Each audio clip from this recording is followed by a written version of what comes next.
Hello everyone, this is my EECS 1021 major project demonstration, and today I'll be showcasing a working Morse code translator using Java and Fermata library. And it listens for the duration for the button input and the duration of the release between button presses and translates it to English and displays it on OLED and Java output. This is based off of the international version, so it is limited to translating only alphabets and numbers.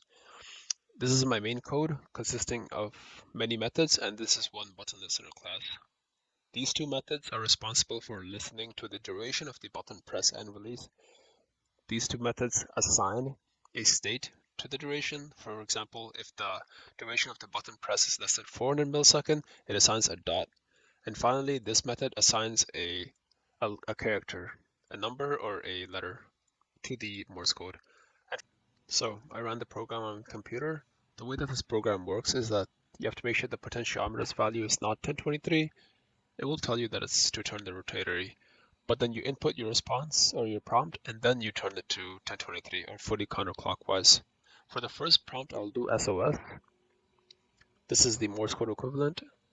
Dot dot dot dash dash dash dot dot dot.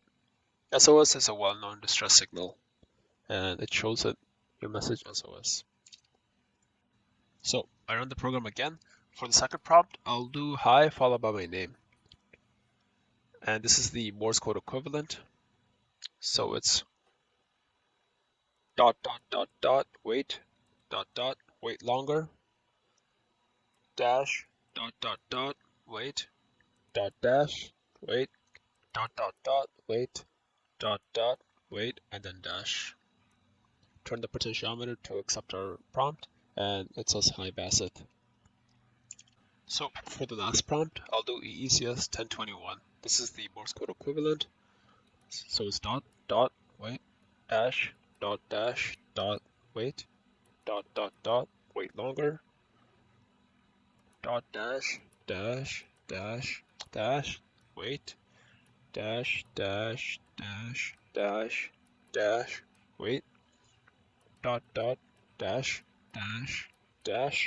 and then finally dash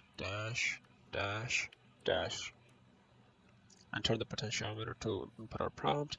Looks like there was a mistake there, but because I waited too long between the 10 and the 21, but it works with numbers as well.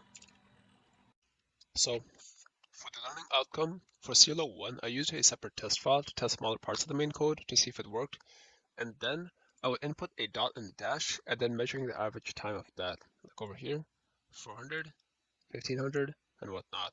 And I also made sure that whenever the rotatory was rotated fully counterclockwise, it would tell the program to start wrapping up the current prompt, and it won't include the last space.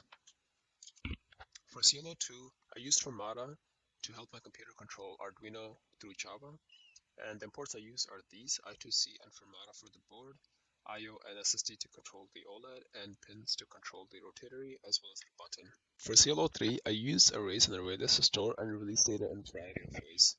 First, I would record the states of the presses and release and store it in an array.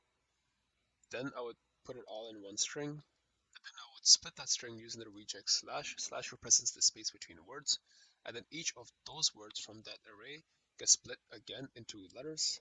The letters then gets translated into the English letters. Well, this is the Morse letter, and then they would all be stored into one final translated string, which is what gets represented here. So for CLO 4, I didn't use that many if-else statements outside the Morse translate method, and I used to determine if the user input's invalid or not. So there's no Morse character that is equal to or longer than 6 letters. If it's less than that, it assigns a number or a letter to the Morse input using the switch case. If it's more than that, it replaces it with @ and @ is later used to determine if the message is invalid or not. And finally, for CLO 5, I started off with one main method, but realized that it was too inefficient, so I implemented methods whenever I would see repetitions.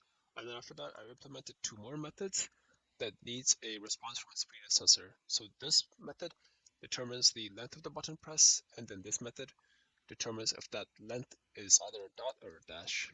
So in the end, all the user needs to do is run the program and input a Morse prompt, and then it will translate and display it automatically.